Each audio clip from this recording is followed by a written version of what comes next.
Hey guys, welcome to Legionnaires Cricket Podcast, a podcast that has been calling for change from this England regime for a long time. And Chris Silverwood has finally brought down the axe. I am Rob. This is Rich. This is 2 podcasts in a week. Welcome back. Ooh. How we doing, Rob? What's going on? Riding high, giddy from all the podcasts and giddy from all the changes that are going on in this England dressing room at the moment. Yeah, it's pleasing, isn't it? We were just talking before, wasn't it? It's really, really pleasing that they have been quite decisive with this squad announcement. It's come a bit earlier than I expected. Sat there being bored to death watching Forest last night. The squad comes through, probably the most exciting thing of the evening. Yep. It's awesome, mate. Good changes, solid changes. And they've gone so far down the path with the team that they've had and the investment that they've put in. And they've finally gone, we've not quite got this right. Yeah, at this time as well. Yeah, big time. Yeah, and that's it. I thought it was really positive. Chris Silverwood has come out. Obviously, we'll name the squad in a moment, but Chris Silverwood has come out, and the ones that are omitted, he's made it very, very clear he wants them to go back to their counties, to go and play some cricket and get away from this pressure and start scoring runs. You know, he's expecting, certainly 1 or 2, he's expecting them to be back in the squad at some point. So the big news, isn't it? Big news is Dominic Sibley, the opener, has been dropped. We've been calling for it for quite some time now, and I'm sure we are not alone. Zach Crawley, who was dropped for the second test, he has also been omitted from the squad, and there is also no place for the spinners Dom Bess and Jack Leach, although Jack Leach apparently is on standby because the squad will only have the 1 spinner in it. In Dawid Malan. David? Or Dawid? Is it Milan or is it Milan? Milan. We could have it all wrong. David Malan. Yes. So he's in anyway. He's 33. He's another sneaky old player. But the T20 number 1 man in the world, or at least he was when we used to talk about being a number 1 in the world. Things may have changed since then. But he's certainly still up there. He's in the squad. We've spoke about him before. He's got a pretty good record in Australia. Not got the greatest overall record in his time for England, but this is a guy that played for England before he became Dawid Malan, T20 superstar, and all the experiences and confidence that comes from that.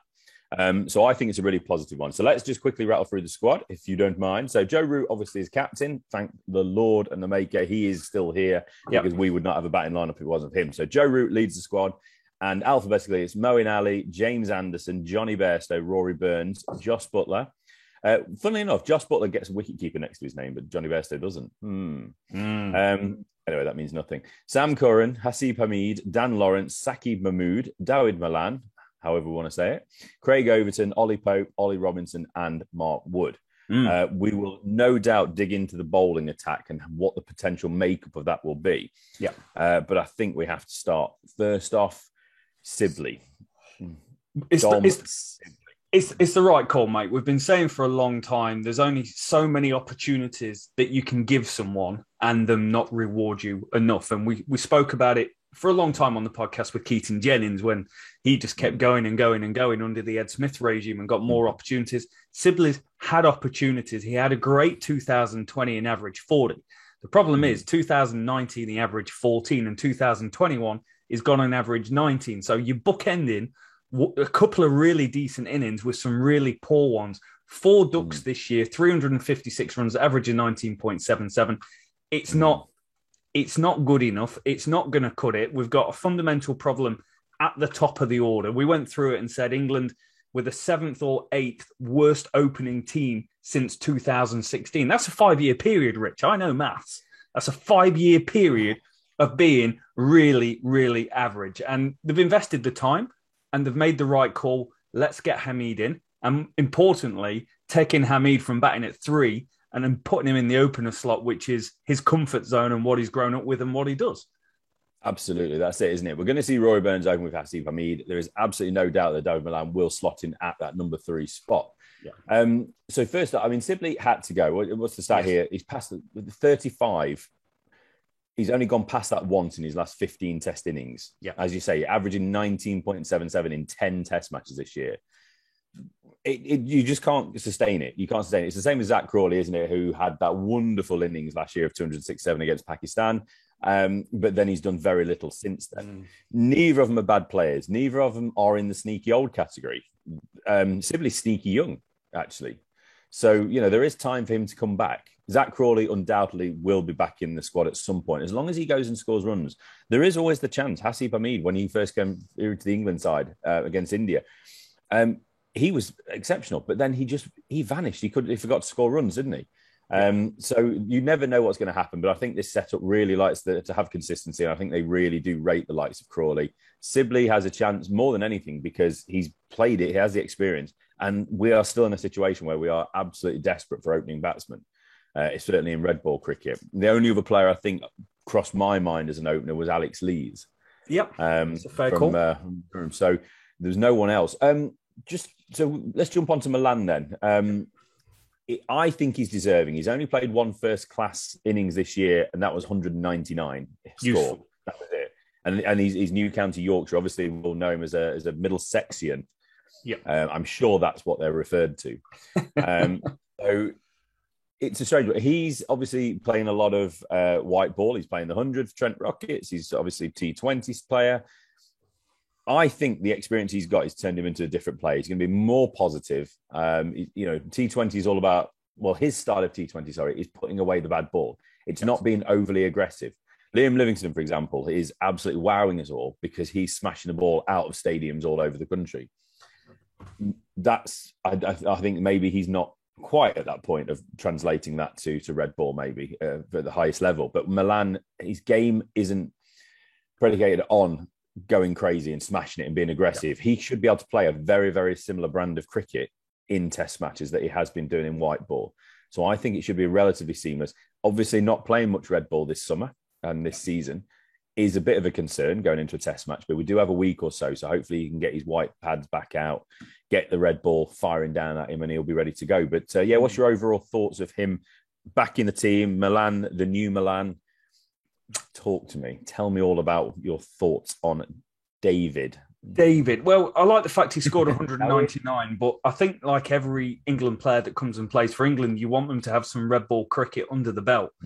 We spoke about the preparation for a home test series being possibly the worst it's ever been for a multitude of these England players, and it really shows on the pitch and how they perform. Malan, same man, incredible T20 player. And what's important, one, he's done it at an international level and the best T20 player in the world. You can make that case because his world ranking point is higher than anyone else's has ever been in T20 cricket. That's the level of performance and consistency that he's given. Average is 46 with the bat in T20 cricket. That's hard to do, but that's 46 with the bat, batting at number 3 alone. Again, really, really important, almost 1,000 runs. What there is to like, and we spoke about it on the pod before, was he did well in Australia. 383 runs, a highest of 140, average of 42. Did really, really well. 0 ducks, 52 boundaries, lighting stuff up.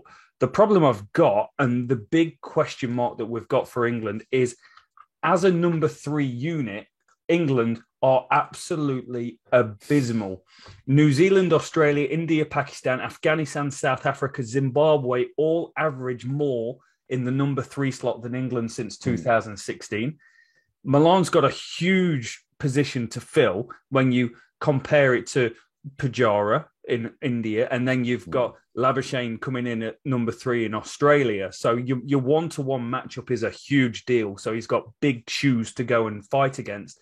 And the fact that all his runs, he played 3 test matches batting at number 4, averaged 11, played 12 test matches batting at number 5, averaged 32. He's never played at number 3 in a red ball English team. So huge opportunity, but even though he's experienced in international cricket, there is inexperiences coming into the role that he's going to do. Yeah, absolutely. It's not without risk, but this is the problem with the England top order at the minute. There is no solid option, is there? There is no solid person you can turn to. We not joked, we haven't replaced Andrew Strauss as opener yet. Yeah. He was with Sir Alistair Cook when they were together. So Cook carried on. We never replaced Strauss, and we're struggling to replace Cook now as well. So it's 2 openers. Number 3, Trott.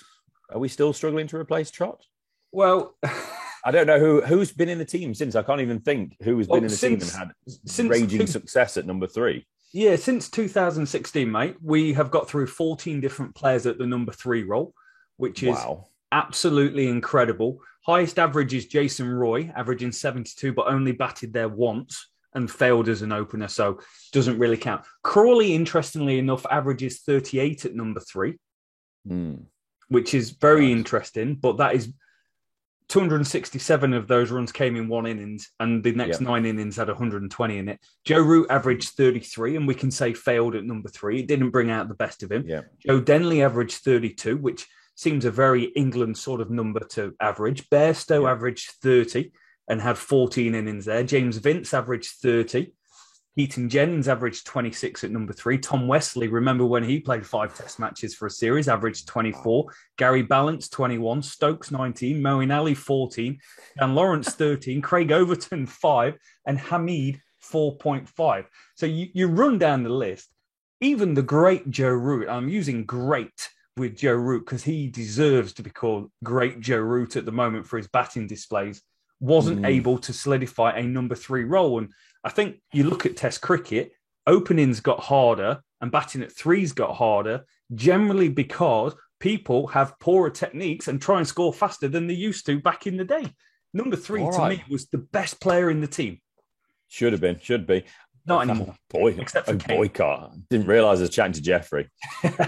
Techniques.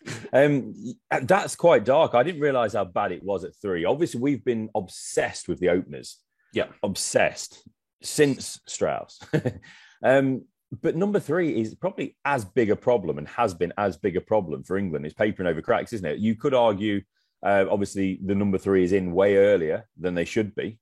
Be interested to see how that shakes out with the stats. Yeah. But still, number 3 should be your calming influence, your anchor, your man to play at different paces. If the openers see off the new ball or see the bit of shine off, and then you're in with a decent score on the board, you can kick on and keep going. If you're going in second ball of the innings, you are an opener. It's such a crucial position. I'm really pleased that they have gone with the change, though, for one other reason, regardless of who that is. And we'll chat around maybe 1 or 2 other options who they could have gone to at 3. But they had to get Hasib Hamid to open. I thought it was a massive disservice to the young fella that they brought him in as a number 3. He sat there looking around at Burns and Sibley going, you boys are on last chance because that's the only reason I'm here, which is an uncomfortable position for him coming back into the squad.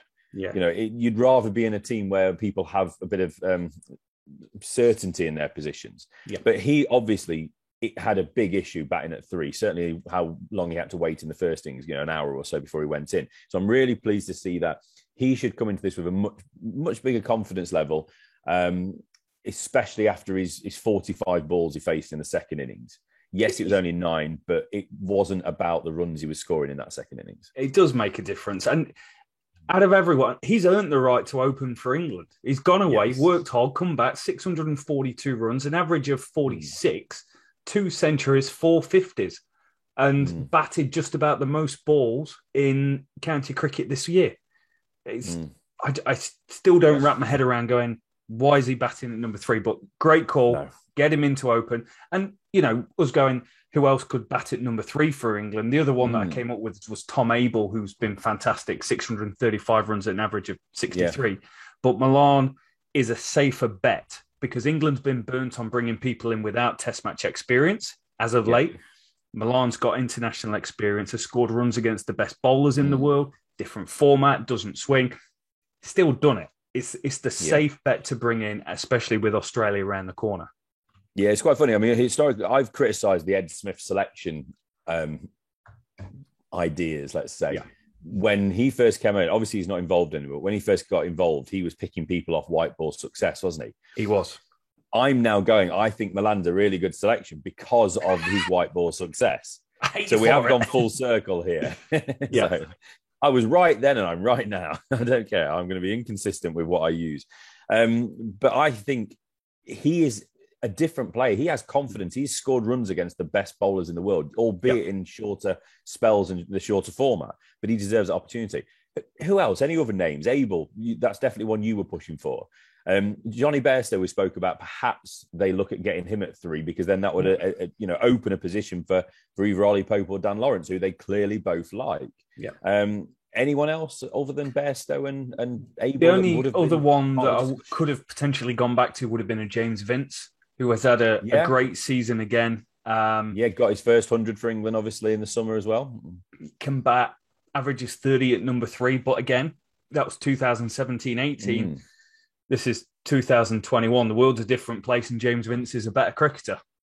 Yeah, absolutely. I mean, just looking ahead briefly, I'm jumping a little bit here, but when we get Mr. Stokes back in, and we don't know when that could be, he's obviously rightfully taking as much time as he needs. There isn't a deadline or on when he will return. It could well be in this series. It could well be in the World Cup.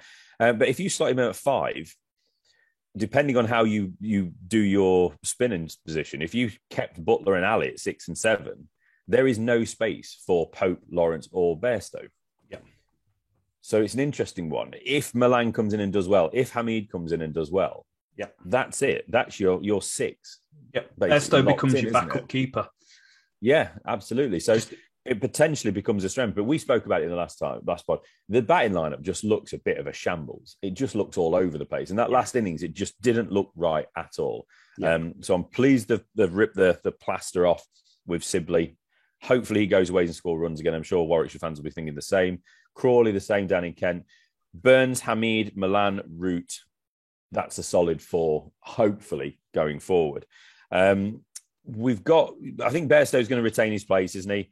Buttler and Ali, I think they're going to play Ali because obviously there's no other spinner in the squad. Bess was kept for the first 2 games, but then released. He's moved off. Leach is the backup, who is back with his county, but he is on standby. So Ali and Buttler are going to be there at 6 and 7. Is there any question for you over the wicket-keeping position, or are you quite happy at the moment with Buttler? Because obviously we've got Bairstow in there as well. I suppose the question would be, are you happy with the wicket-keeping situation, or would you prefer one of Pope and Lawrence in the team above Buttler at the moment, for example? England are really poor at batting. Newsflash. Breaking news. And we have been for a while.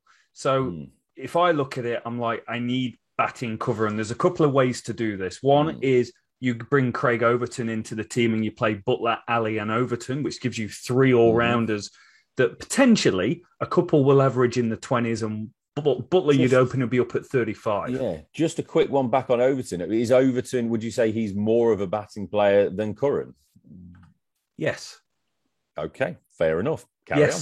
Yes, I do. And I don't know why, but I feel like he probably is. I feel like he's someone that could potentially be more consistent. I think it's important in this part of the conversation, we talk about middle order, to talk about that sort of number 8 position, the all-rounder bowler, if you like. But I'm really interested to kind of get dug into this bowling attack as well at some point. But yeah, carry on for now, and then we'll dig into what we think might be the main. It depends how you do it. Part of me would like England to pick a proper top 6. Mm-hmm. Given we've not got Stokes, I feel we need a proper old school top 6. So for me, I'm going Burns, Hamid, Milan, Root, Bairstow. And I struggle with this next selection because Ollie Pope is very similar to Dom Sibley and Zach Crawley, where he is so out of touch, so out of whack.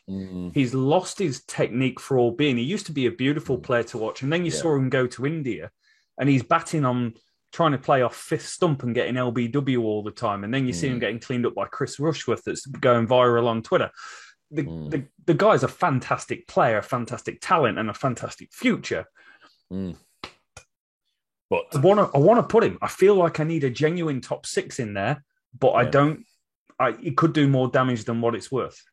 Yeah, I mean, Lawrence is another option. He's barely averaging 20 at the moment in his short Test career. I'm sure that average will increase as he plays more. And he's still a young guy, isn't he? He's still very early 20s. So it is a tough one. It's almost just to get it the right look. Would you want Ali above Buttler, for example, and then allow Buttler, to have a bit more freedom to play how he chooses with the tail? Yeah, I think for me, I'm going to go Pope at 6.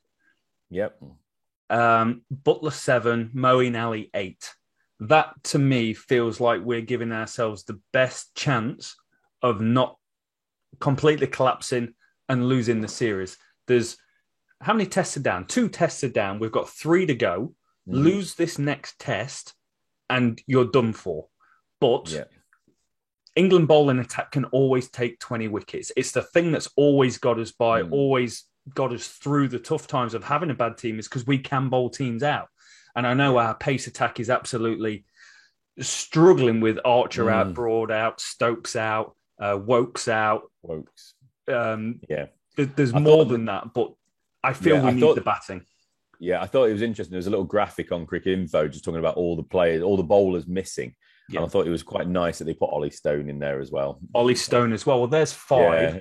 And I thought that was quite generous, to be honest. Yeah. He was included in that. But it is a person, a player that's played for England. And yes, absolutely. Mark Wood, I think, if he's hurt his shoulder and I'm England, I'm not telling him to play in this test match. I'm trying to work out how I get him ready for the Ashes, because there's no Jofra Archer. Ollie Stone might be out. If we haven't got someone with some genuine wheels in Australia, we've seen how that's gone before. Yeah, forget it. So it will be interesting. And that's the thing. That's what I worry about England's mindset with this bowling attack, because I think they will want Wood in because they're seeing him as a one of a kind at the moment. Yeah. There's no one, like you said, there's no one else really there. The bowlers, let's just recap on the bowlers what we have. So Curran, Robinson, Wood and Anderson played in the last test. We also have Craig Overton, and Saki Mahmood was called up from Lancashire. Now, all 6 of those I would be quite happy to see play in one lineup or another. Now, Curran, after his king pair, after his not the most convincing performances, although he did get the wicket of Virat Kohli, but that's the only wicket he has got so far. I, like you, would like to see Overton be given an opportunity. Now, I criticise England sometimes being a bit too obsessed about finding that bowler that can also bat, but Overton can bat at 8. Yeah, he is a Wokes-esque player, isn't he? Yeah, and he's been, with Ollie Robinson, the best player in county cricket for 3 or 4 seasons. Since his last stint in 2018-19, he's been the best. He averaged 12-13 with the ball in first-class cricket. That's good enough to go. This guy has gone, in county terms, from good to great. He's made a change. He's got better. And you want to see what he's got to know if you're going to put him on a plane to Australia. Yeah, that's another good shout, isn't it, as well? So, I mean, I would really like to see Saki Mahmood in the team as well, but I think just talking to that number 8 position, I think Overton could give you that balance. If the 5, 6 and 7 remains as it was for the second test, you've got your spinner in there with Ali. Overton comes in at 8. Robinson's a lock at 9 at the moment. Anderson, assuming he's fit, which he obviously passed his fitness test for the last test, he's a lock at 11. The question then is Wood or Mahmood. I think if Wood looks like he's just about fit, there's a chance he could play if you play with those 5 bowlers, the 4 seamers. Yeah. But if we go with potentially what you were saying, Rob, where you go with Ali at 8 and you put an extra batter in, which is sensible with how batting woes, then I don't think Wood can be risked. You have to play then Mahmood or Curran. And I'm not sure I would want a lineup of Overton and Curran. No. So for me, I'm going with Pope at 6. Butler 7, Ali 8, and then my seamers are Overton, Robinson, and Anderson. Okay, so Wood misses out for injury, let's say resting, and also Mahmood misses out, and Curran. So, okay, that makes sense. It. Yeah, I think I'd like to see Overton at 8, Robinson 9, assuming Wood's not fit, Mahmood comes in, and then Anderson. I'd love to see Mahmood get his opportunity. Yeah. But Wood did bowl pretty well. I've been critical of him over the years because he doesn't take enough wickets. He's a good bowler. He seems an absolutely amazing bloke. Great to have around, but I just need my quick to take more wickets. Yeah, and that's fair enough. It is fair enough. I do feel he's better bowling now than what he was a few years ago, and he's putting some hard yards this year. Like playing tests against New Zealand was hard. Playing tests against India is hard, and playing tests in Sri Lanka and India is hard. So he's 5 innings with the ball, 14 wickets, an average of 35. A best of 5 for 142. If someone's getting 5 for 142, that's telling me they're putting in some hard yak to be able to do that. Yeah, fair enough. Was there any other bowlers knocking around the county circuit, any other seamers that you thought might be part of the conversation, might sneak into the squad? 2. Darren Stevens. You talk about you wanting a bowler that can bat. Darren Stevens. Get him in at 8. Yeah, it's quite difficult with county cricket because I do feel there is such a big leap between the two. You look at the best bowlers going around, Luke Fletcher and Chris Rushworth. Neither of them, anyone's going to put the hand up and say he should be in this England team. Tim Merton's up there with 37 wickets. Yeah, I think Chris Rushworth did put his own hand up though before the second test, going, "What? You need a guy that can bat a bit that bowls at such and such." Yeah, English seamer.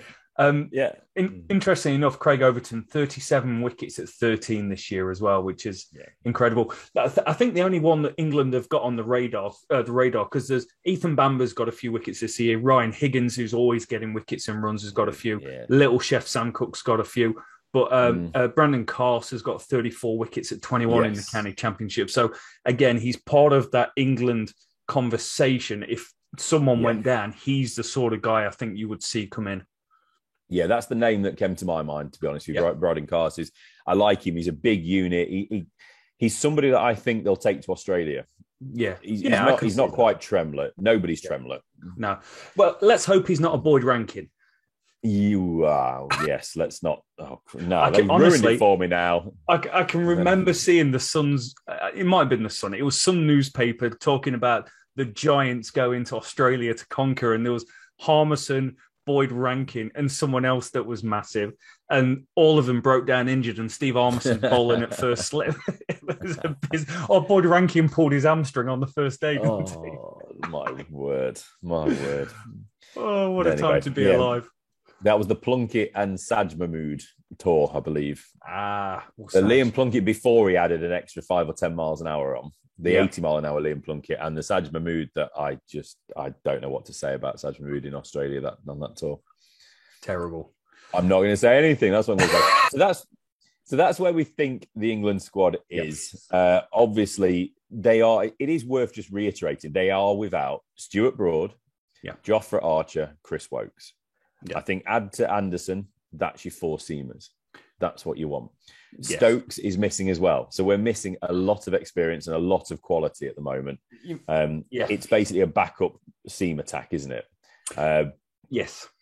We just have to reiterate that. That's all. I'm just not looking for excuses, just saying that this is not the attack that we thought we would be talking about this summer. It's good to see people get opportunities. And like you said, it's important to get, for example, Overton in there as well to see if he is a man that you can take over the winter. But we also have what's in front of us, and England, to put it in not the nicest terms, England had the pants pulled down at the end of the second Test match. They were pretty much put in their place and embarrassed. I think so. They need to come back strong. They need to put out their mind completely the World Cup and the Ashes for the moment, and go and win a game or two of cricket in this series to keep it alive. Because if England go into this anything like they did towards the back end of this test, India will be all over them from ball one. Will. It's a very resolute Indian team as well. You think what they've been through and what they've achieved. They went to Australia with a borderline second team, got bowled out for 36-37 in the first test, came back and won the series. That doesn't happen in Australia. You don't have that embarrassment happen to you and come back and win. Sure, they lost the World Test Championship final. Just making sure you can see the badge. But this is potentially. I was watching the story of the World Test Championship final, a little doco, 45 minutes this morning, and the Indian pundits talking about this being the finest Indian Test team there has been, because India have had great players in the past, great batsmen in the past, but the bowling has sometimes been a little weak. Or although they've had like an Anil Kumble or someone like that, this is well-rounded. This is well-structured. This has depth. You've got Siraj coming into the lineup from absolutely nowhere, taking key wickets in Test matches, picking up the stump and running off. They've got wherever they go. The openers have got depth. You've got Shubman Gill not playing. The guy looked $1 million in the World Test Championship when everyone struggled. So they're a very, very good team England are playing against. Yeah, absolutely. And they've got the mentality, they've got the resilience, haven't they? There's something about this team. Kohli, who it has to be said, Kohli is not in good form at the moment. Kohli is not in good 12 form. months or so is not Virat Kohli of old. Joe, it's just worth noting, Joe Root has gone up to number 2 in the Test rankings, hasn't he? Behind, obviously, Kane Williamson. Struggled to think of him for a second there. How dare I? But Kohli is not the star guy at the moment. I mean, you might want to just pull up his stats in a moment, but considering the way Kohli is leading this team, nobody's really talking about Virat Kohli, the batsman. Yeah, he got 40 in so he's not in the worst form in the world. And it's never going to be too far away before he comes back strong. If we start saying he's done or he's not playing well enough, he will smack us in the face very quickly and go put a big 100 on. So we're not questioning that, but we're just saying he's leading and has this confidence in his own leadership. Forget about his batting ability, but in his own leadership with the foundation of quite a poor 12 to 18 months with the bat. Yeah. It's quite remarkable. He is leading as if he is absolutely in charge, and obviously he is. So it's really, really good to see this Indian team that they're not taking any nonsense from anyone. They're not being bullied. They're not being pushed around. They're coming back strong. Let's hope, obviously, like I say, the third test, just everyone does just take a couple of steps back and start again. Because if it goes from basically, from 100 like it was at the end of the second test, it's going to get messy very quickly. With this Indian team, I think we're both in agreement, aren't we? That we think that they're probably going to go unchanged. I think they're going to reward the winning team, and I think they're really, really pleased with everyone's there. But there's probably a couple of questions, though, isn't there, with this team? I think batting-wise, Pujara and Rahane are under the microscope a little bit. Yeah. Jadeja is under the microscope just because you have Ashwin running drinks at the moment. And if Ashwin's behind anyone, there is going to be a question. It doesn't matter how well the player with the shirt is doing. And the bowlers, obviously, there's always ways they could tweak the bowling attack if they choose to. What's your thoughts on any of that? I mean, do you think there's going to be a change in the batting first with Rahane or Pujara? I don't think they will. I don't think they will. They'll definitely start Sharma and Rahul, who are absolutely lighting stuff out. And you look at the guys that are on the sideline. You've got Prithvi Shaw, 21 years old, ready to come in. You've got Vihari ready to come in. But I just can't see them making any changes. If they were to make a change, to me, I think the only change you could look at would be bringing in Ashwin for Jadeja. That's what I think. I really wanted to see Axar Patel bowl in England, given the amount of success he had against and they'll be dying to get a left arm spin that just runs it straight into the English pads to see if it works in English conditions. But they need that depth of batting. Ashwin's incredible cricketer, 400 odd test wickets, averages 30 with the bat, incredible. Jadeja's been a little disappointing for me. He hasn't bowled a lot, but with the bat, he's not quite been the guy that averages 40 and potentially could be a top 6 player. So if I'm going to make any change, I think that would be the only one. And rolling back to Kohli, mate, there is a huge dip in Kohliism and what Kohli stands for. 2016, average 75. 2017, average 75. 2018, average 55. 2019, average 68. Since then, he has scored just over 400 test runs at an average of 22. Yikes. He averaged 19 last year. He's averaging 26 this year. Jimmy Anderson came out. I can't remember the year. It was when England toured. Kohli scored big double 100, scored another 100 in India.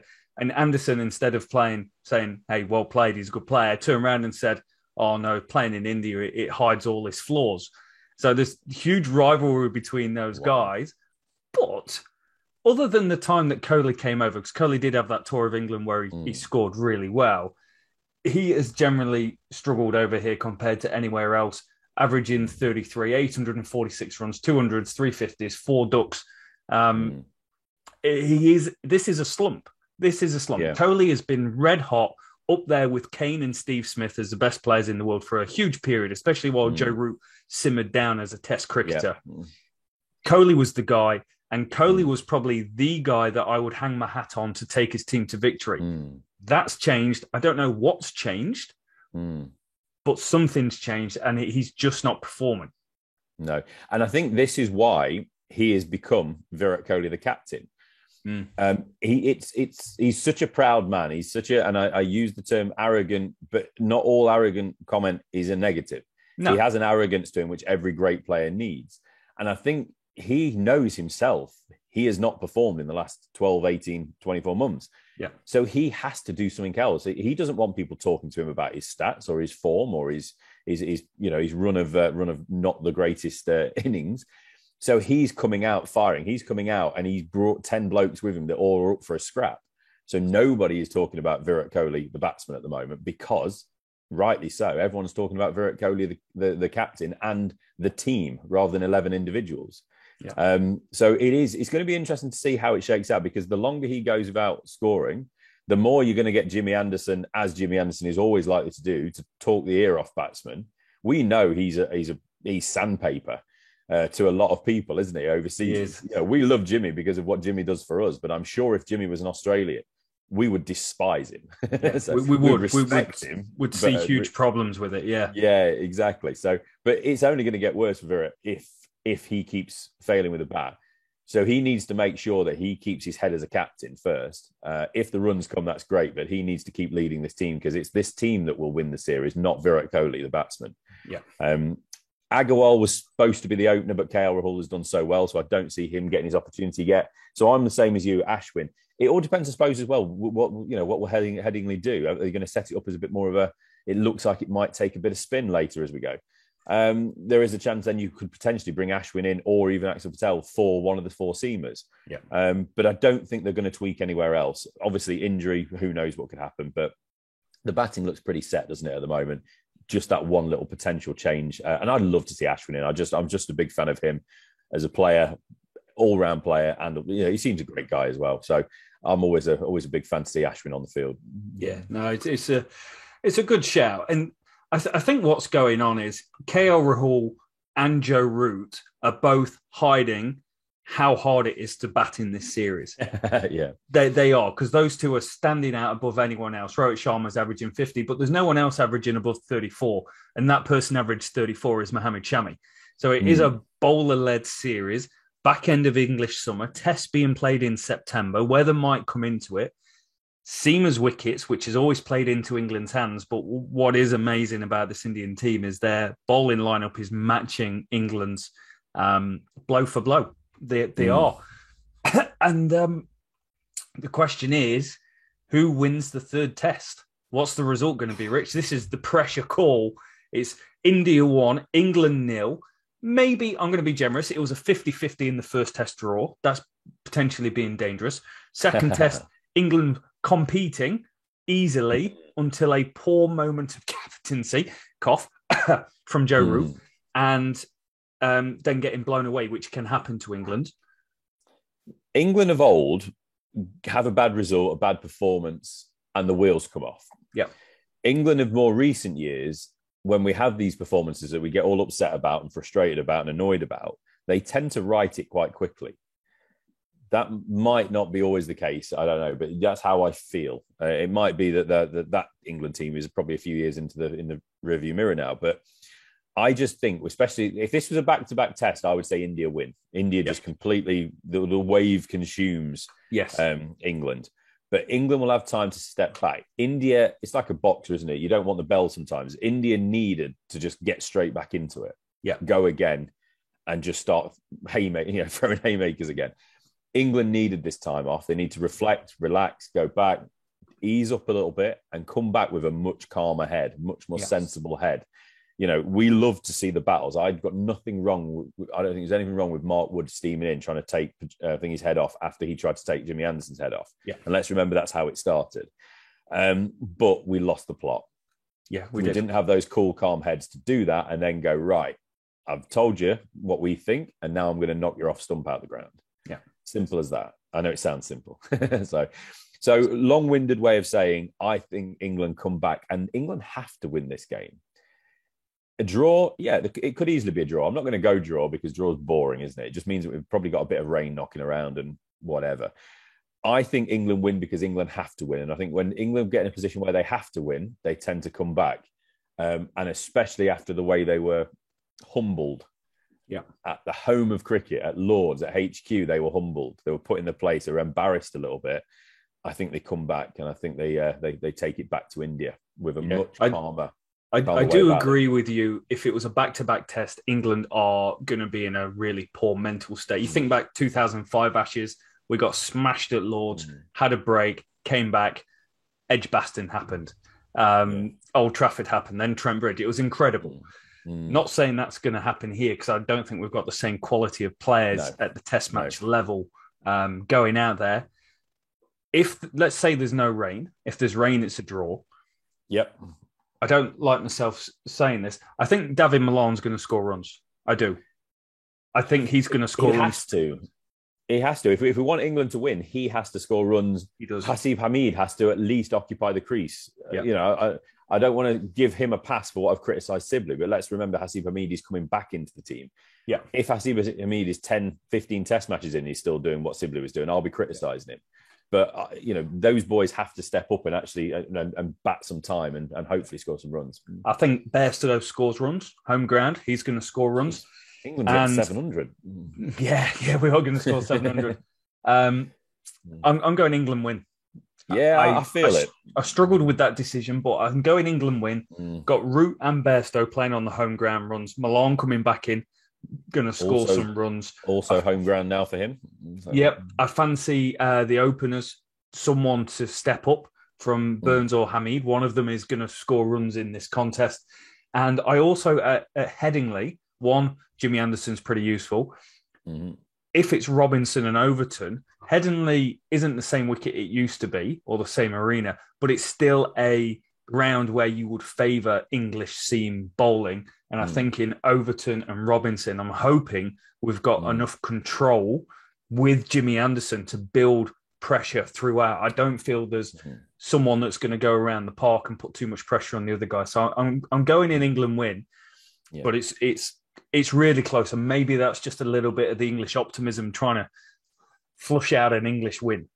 Yeah, absolutely. A lot has to go right for England, and they have to have rectified a lot of the issues in the meantime before this third test does kick off on Wednesday. So this just next week, isn't it? Next Wednesday.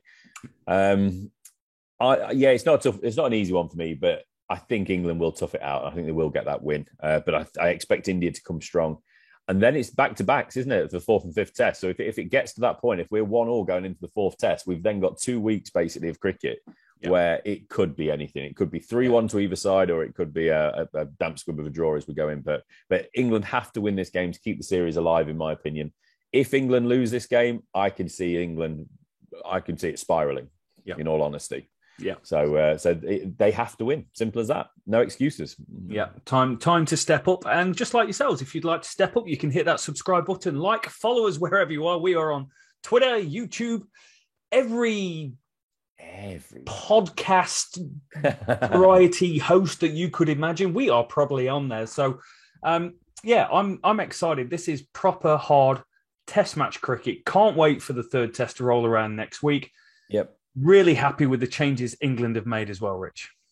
Big time. Yeah, absolutely. I'm really excited. And I can't allow this podcast to end, though. It's going to be at Headingley, the home of Yorkshire County Cricket Club, without saying, they're not going to be listening to me, but just put it out there. Yorkshire released the report. Azim Rafiq has been waiting over a year for a report into racist, the allegations of racism within that cricket club. I'm sure they're not alone, but face up to it. Release the report. Simple as that. Get on with it. Hopefully by the time next time we get on the pod next week, there will be a report out for the public, for everyone to read. And we can either have closure or further conversations around what's to come from the alleged racism that's taken place at the club. So I have very little faith that they will do what they need to do. Let's put it that way. So it's shocking how long it's been taking. It's just they've embarrassed themselves. And I think the ECB have come out as well, haven't they? Basically told them to get on with it. Yeah. And the fact that they've not even really included Rafiq in any of the dialogue of when to expect report or anything is shocking, really scandalous. So get it done. Hurry up. Yeah, very, very poor. Well, Rich, thank you very much for jumping on, my friend. Always good fun. Always good to have some good news coming out of the England camp. It feels a long time since we've had a little bit of joy, and the joy is the axe coming down on Dom Sibley. Poor old Dom. But we did talk about previous podcasts, horrendous preparation, injuries before the test series, get the lad out, get him playing some cricket, and coming back stronger, just like we will next week with another podcast and hopefully some paperwork to go through from Yorkshire. But thank you so much for listening, guys. Goodbye from me. Goodbye from Rich. We'll see you guys next time.